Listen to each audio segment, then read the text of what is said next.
This is our limited podcast series Before the Crown, where we've got 30 voices, one crown and another state winner from the south of India. We have with us, representing Tamil Nadu, Tejashvee Arunprassad. Tejashvee, it's a rocking welcome to you.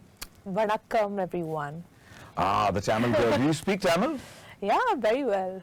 Oh, give us a taste of how the Tamilian girls sound like. எல்லாருக்கும் வணக்கம். எப்படி இருக்கீங்க? What did you say? I said, how are you all? Tejashvee, you are a Tamil girl, but you were brought up in Dubai. Right, yes. Right? What did, it's a cosmo world, what did Dubai teach you? I think it gave me a lot of exposure. I mean, I was abroad, away from India during my formative years, but I also felt a lot more Indian because my family is also very traditional that way. Both my parents encouraged my sister and I, my younger sister and me, to, pursue some form of Indian art form. So my sister and I both have been learning, so I was into Bharatanatyam, classical dance, and my sister was into music. And so we've always been very rooted and, close to our Indian roots always. So I never felt like I was abroad, even, for a single minute. I felt like I was in India. It was like a mini Chennai. Mini Chennai back in Dubai. Yeah. Yeah, and so there is a sense of you're more patriotic when you live abroad, away from home, which is Sure. India. I'm glad you've kept that alive. You spoke about classical music. Music and dance, yes. And dance. So you sing as well as you dance? Well, I'm not a performer when it comes to singing. I've never, when I was young, I used to perform both dance, Bharatanatyam, and music. But that's something that I wouldn't attempt right now. Singing is something that I wouldn't attempt, but dance, yes, I love performing. Tejashvee, you as the girl that you are, was there any phase in life where you were completely devastated and didn't know how to bounce back? Did something like that happen in your life? I'm actually quite grateful to say that I've not had that moment where I've been completely down, upset about something, because I've had quite a good upbringing. My formative years were in Dubai. Post that, I moved to India for engineering, which was also a big shift, but I enjoyed that time because I've never felt India firsthand ever. So that was a great learning, coming to India and experiencing India for the first time. So no moment as such, but of course there has been ups and downs. Especially, I think one moment I'd say would be to choose between careers. Engineering, I also had a passion for modeling and pageantry for the longest time. So I think that, straddling between those options was quite tough, but I think I've found my path where I'm juggling between them both right now. Yeah.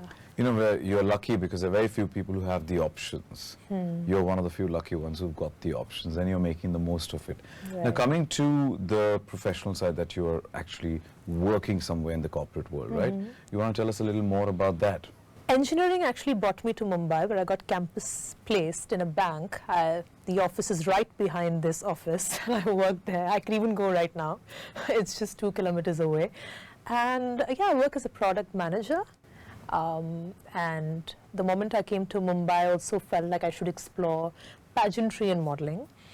And so I also got signed with a modeling agency, and I've been doing that here and there during the weekends. I used to take up modeling assignments, also do my full-time, my 9 to 5 as a product manager. And now here I am. When you gave them an excuse, or you told them that you want to jump out just to apply for this, did you know that you're going to wing it?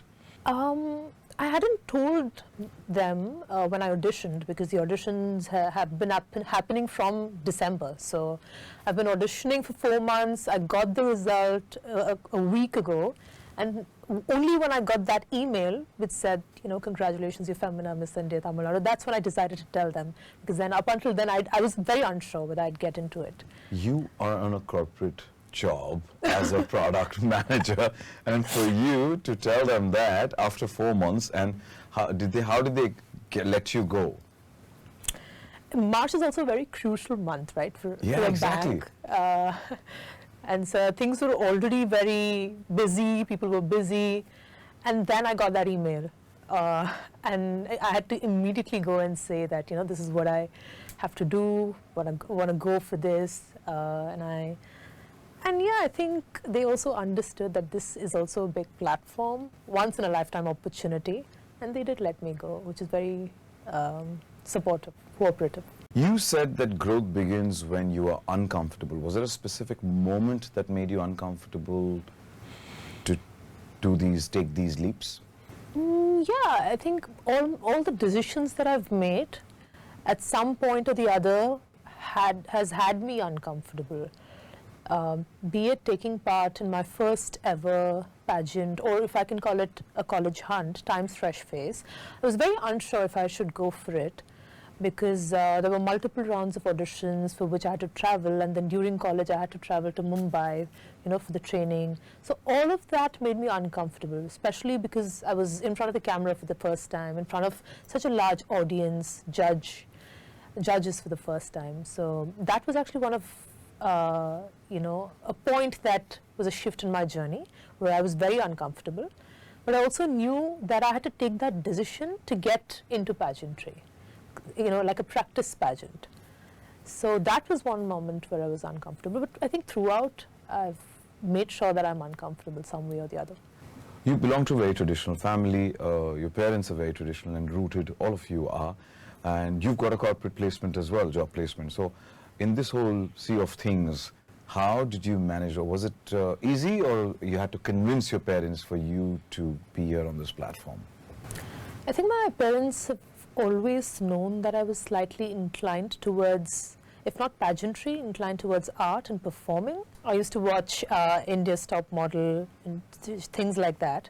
And then from class 8, I started closely following pageantry when we had our first win after a long time. And then, so they did know always that I wanted to get into pageantry, or something along the lines of performing on stage. And then getting signed by an agency post my Times Fresh Faces journey, and then coming to Mumbai, again getting signed by a modeling agency. And so this is my first time taking part in a pageant like this, and they were okay. I didn't have to convince them at all. Also because this is a very prestigious platform, prestigious title, so I never had to convince them. When you speak, there's a lot of honesty that exudes, and it's pretty evident. How important do you think honesty is in today's day and age? Yeah, I think audience like honesty, whether it's pageantry, whether you're making content on Instagram. I think people really like rawness, they like authenticity.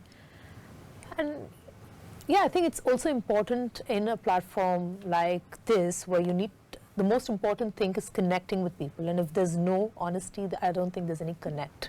Do you connect on social media with a lot of people? Like, do they connect with your content that you put I'd out? like to make content and connect with people, but I'm quite bad at posting stuff. I have very limited followers, but I'd like to. What is your one USP to engage your audience if you had to be on stage? Other than my hair, if we are not talking about the physical aspect, I think my hair is the most unique thing, gets noticed the first. But otherwise, has to be being calm, or showing the sort of calmness in the answers, or the way I speak, probably. I think that is something that I can catch the audience by. Tejashvee? Yes? I have a question. You spoke about your curls. They're beautiful. There's another girl, Yeah. Khushi Kalkeri, representing Karnataka, against South. So there's a battle of curls within South, looks like. True. Right? Yeah. So, and curls are her USP as well. So what makes you stand out than that curls? I think both of us, the vibe that we give off is also very different. I do understand that she has dark black hair, just like mine. But I think the vibes we give off on stage, I think our presence is quite different. I think she's very Gen Z, very edgy, very trendy. I don't think I'm like that. Okay. Which is, we're good for her. That's nice, but I'm very different, I think. Got your own Traditional, identity. yeah. But I like the way you had a keen eye on her dark black curls, you said. Studied it well. Yes. Cool. What I'm going to do is I'm going to quickly do a couple of rapid fire questions for you. All you have to do is answer them super quick. Are we good for this? Yeah. Okay, the first question is, what is the best advice you ever received? Advice that do not wait to be perfect. Just start, because you can never be 100% ready. One line of poetry you love. Oh, I think this takes me back to class 2 or 3, Robert Frost's poetry that said, the woods are lovely, dark and deep, but I've gotten miles to go before I sleep. Favorite actor, male. The South Indian actor, Dhanush. Favorite actor, female. Aishwarya Rai, always. Yeah. Comfort food, Ghee podi dosa. ghee. Podi dosa. One city you could live in forever. Chennai. One habit you want to change. As I said, overthinking. One song on repeat right now. The Hanuman Chalisa. If not this, what would you be doing? Performing. What does India mean to you today? Possibilities. One thing you want to be remembered for. I think being iconic, like just having a lot of presence and aura. Ah, this girl is on fire. Yeah. What's great about your state? The temples, Brihadishwara temple in Tanjore, it's a must visit. And then also, I think great hill stations, Ooty, and then there's, again, if you want to explore some history, there's Mahabalipuram. On a serious note, the world is at war. What are we doing wrong as global citizens?